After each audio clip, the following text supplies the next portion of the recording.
Next question علی بھائی، فضائل اعمال اور فیضان سنت میں شیخ احمد رفاہی کے حوالے سے ایک بڑا ہی مشہور واقعہ نقل ہوا ہے کہ سن 555 میں روزہ شریف کی حاضری کے موقع پر نبی صلی اللہ علیہ وآلہ وسلم کے قبر مبارک سے ہاتھ باہر نکال کر 90,000 لوگوں کی موجودگی میں اپنا معجزہ ظاہر فرمایا۔ آپ معجزات کے منکر ہیں؟ اگر نہیں تو پھر آئے دن اس واقعے کا مذاق کیوں اڑاتے ہیں؟ اس لیے مذاق اڑاتا ہوں کہ یہ کہانی ہے، اس طرح کا کوئی معجزہ ہونا ہوتا تو صحابہ کرام کے ساتھ ہوتا، یہ نہیں ہے کہ آپ ہر چیز کو معجزہ کہہ کے مان لیں گے۔ تو میں پھر ایک فیبریکیٹ کرتا ہوں کہ سیدنا ابوبکر نے اپنے زمانے میں ایک ایسی سیڑھی بنائی کہ صحابہ کرام ایک نماز چاند پہ ادا کرتے تھے، دوسری مدینہ شریف میں۔ تو میں کہوں آپ منکر ہیں؟ کہانی ہے۔ نبی علیہ السلام کا یہ معجزہ اس وقت کیوں نہیں ظاہر ہوا؟ سقیفہ بنی ساعدہ میں مولا علی اور سیدنا ابوبکر کے حوالے سے جو کچھ ہوا، وہ سب سے بیسٹ موقع تھا کہ نبی علیہ السلام قبر مبارک سے آواز دیتے کہ بھئی آپس میں صلح صفائی کے ساتھ رہو۔ 6 مہینے حضرت علی ناراض رہے، بعد میں حضرت ابوبکر کو بلوایا انہوں نے، اور پھر حضرت ابوبکر نے بھی اس مس ہینڈلی کے اوپر رو پڑے، تو پھر حضرت علی نے کہا میں آپ کی لانیہ بیعت کروں گا۔ میرا اس پہ یوٹیوب پہ کلپ ہے، سیدہ فاطمہ کا قاتل کون، لاکھوں لوگوں نے دیکھا ہے، وہ آپ دیکھیں، میں نے پورا بریف کیا ہے۔ تو اس وقت تو کوئی نہیں ایسا ہوا۔ سیدہ عائشہ جب جنگ جمل کے لیے نکلی ہیں، بعد میں جو وہ روتی تھی، اس وقت نبی علیہ السلام آواز دے دیتے، اسی حجرے سے تو نکل کے گئی ہیں۔ سیدہ عائشہ سے کوئی ضعیف روایت ثابت کرے کہ 47 سال اس حجرے میں رہنے والی لاڈلی ترین بیوی کو کبھی نبی علیہ السلام کی زیارت ہوئی ہو، اور اگر ہوئی ہوتی وہ چھپاتی نا۔ صحابہ کرام کو جب حضور کی زیارت ہوتی تھی وہ بتاتے تھے۔ سیدہ فاطمہ کو ہوئی ہو جو ان کے غم میں فوت ہو گئی۔ یہ سب کہانی ہے۔ اور پھر کہتے ہیں جی وہ 90,000 کا مجمع موجود تھا۔ 90,000 کا مجمع تو آج سے 150-200 سال پہلے مسجد نبوی میں نہیں آتا تھا۔ اور دوسرا 90,000 کی موجودگی میں اگر ہاتھ نکلے تو کتنے بندے دیکھ سکتے ہیں؟ 90,000 بندہ تو تب دیکھے گا کہ وہ نبی علیہ السلام قبر سے نکل کے کسی اونچی جگہ پہ چڑھتے۔ وہ کہتے ہیں شیخ احمد رفاعی نے وہاں اشعار پڑھے کہ مصر سے میری روح آ کے آستان اقدس پہ حاضری دیتی تھی، اب جسموں کے ملاپ کی باری آئی ہے، اپنا ہاتھ نکالیں میں بوسہ دوں۔ تو اس کے برخلاف تو بخاری میں حدیث ہے 1010 کتاب الاستسقاء چیپٹر میں حضرت عمر کہتے ہیں اے اللہ جب تک تیرے نبی ہم میں موجود تھے انا کننا نتوسل الیک بنبینا، ہم تیرے نبی کے وسیلے سے تیری طرف متوجہ ہوتے تھے، اب ہم ان کے چچا کو لے کے آئے ہیں تو ان کی برکت سے دعا سے بارش نازل فرما دے تو بارش نازل ہو جاتی۔ حضرت عمر تو نہیں گئے کہ یا رسول اللہ آپ کی مبارک زندگی میں بھی آپ کی مبارک انگلیوں سے پانی کے چشمے جاری ہوتے تھے۔ اور مسلم شریف میں ہے کہ حضرت عمر کے مشورے پہ ایک دفعہ ایسے ہوا تو وہ کہتے ہیں کہ میں نے خود بھی دیکھا ہے، آپ نے پہلے بھی میرے مشورے پہ ایسا معجزہ آپ سے ظاہر ہوا تھا، تو ہاتھ مبارک قبر سے باہر نکالیں، ہم یہ پیالہ لے کے آئے تو پانی کے چشمے جاری ہو جائیں۔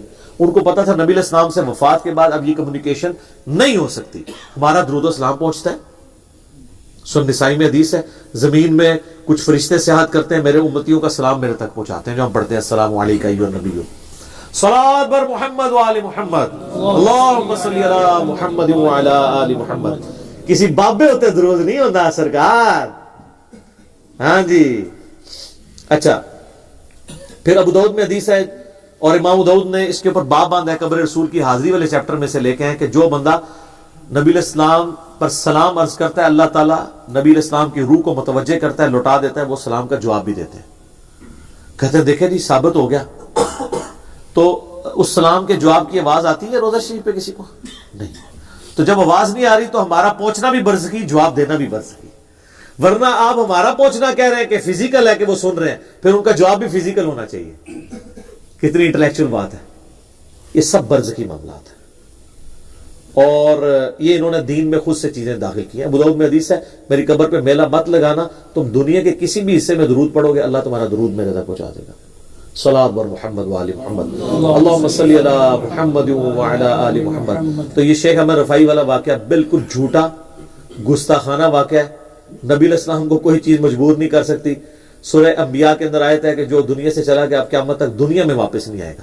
یہ کہتے ہیں حضرت عیسیٰ علیہ السلام مردے زندہ کرتے تھے، وہ دنیا میں واپس نہیں آتے تھے، وہ صرف دکھاتے تھے مردوں کو زندہ کر کے، وہ حضرت عیسیٰ کے نبی ہونے کی گواہی دیتے تھے، پھر وہ اسی وقت مر جاتے تھے، چلتے پھرتے نہیں تھے۔ نا نا نا انج نہیں سی ہوندا۔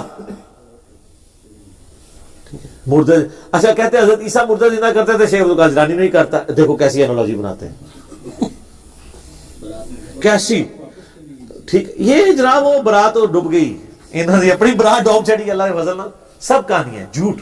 کچھ بھی نہیں ایسا ہوتا. یہ معجزہ تو نبی علیہ السلام کے حق میں نہیں ہے. سورہ انبیاء پڑھیں, نام ہی انبیاء ہے. نبیوں کے بارے میں عقیدہ کیا ہو, 17واں پارہ سٹارٹ ہو رہا ہے, اس کے پہلے صفحے پہ لکھا ہے کہ اگر یہ نبی ہے تو وہ معجزے کیوں نہیں ہمیں دکھاتا جو اگلے انبیاء کے یہ خود ہم سے بیان کرتا ہے. ہائے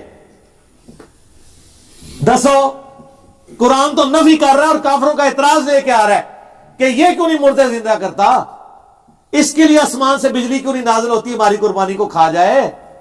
سورہ بنی اسرائیل میں 8 معجزات وہ کہتے تھے یہ کر کے دکھائے, آسمان پہ چڑھ کے بتائے, اشارہ کرے تو اس کے لیے باغ بن جائے. اللہ نے فرمایا تم کہہ دو میں ایک بشر و رسول ہوں, معجزات اللہ کے پاس ہے.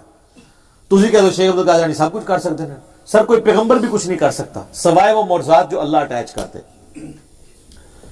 حضرت موسیٰ علیہ السلام نے جب پہلی دفعہ عصا پھینکا تھا تو ڈر کے بھاگے کیوں تھے اگر انہوں نے خود ہی بنایا تھا تو؟ جیسا بچہ پہلی دفعہ جب ماچس جلاتا ہے نا تو ڈرتا ہے نا, اس کے بعد وہ کئی بار جلاتا رہتا ہے, چیزوں میں بھی آگ لا چھڑتے ہیں. کیوں؟ کہ اس کے ایکسپیرینس میں چیز آ جاتی ہے. اگر حضرت موسیٰ نے خود عصا کو بنایا ہوتا اژدہا تو پہلی دفعہ ڈر کے نہ بھاگتے. پھر اللہ نے کہا نہیں ہاتھ لگا واپس آ جائے گا. اچھا, اس کے بعد پھینکتے تھے بن جاتا تھا. اور جب سمندری جھیل کے کنارے آئے مصر سے نکلتے ہوئے تو ساتھیوں نے کہا مروات آ جائے سرکار, پیچھے بھی موت, آگے سمندر وہ بھی موت. تو اس میں آتا ہے کہ حضرت موسیٰ علیہ السلام بھی دل میں خوف کھا گئے کہ اب میں کیا کروں. تو ہم نے موسیٰ کو وہی کی کہ یہ عصا پانی پہ مار راستہ بن جائے گا.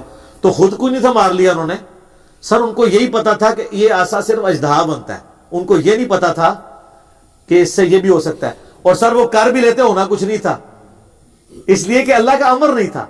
یہ سوئچ آپ آن کریں اور کرنٹ نہ ہو بیچ میں, تو جتنا مرضی سونا سوئچ لگا دو کچھ نہیں ہوئے گا. کرنٹ ڈیوائن سپارک تو اللہ کا ہے نا. موسیٰ علیہ السلام چاہے جتنی بار مرضی سوٹا مار دے راستہ نہیں سی بننا جب تک اللہ نے اجازت نہیں دینی تھی. تو سر جب معجزات کا یہ حال ہے تو بابے کتنے تو سر کھنگ کے ایک بار کھنگ کے کہو کہ مرنے سے پہلے آپ مسلمان کر لے اس پہ غور. کتابوں کا خدا اور ہے, بابوں کا خدا اور جب غور کر لے تو ایک دفعہ جھوم کے کہنا ہے نہ میں وہابی نہ میں بابی, میں ہوں مسلم, علم کتاب. ٹھیک ہو گئے.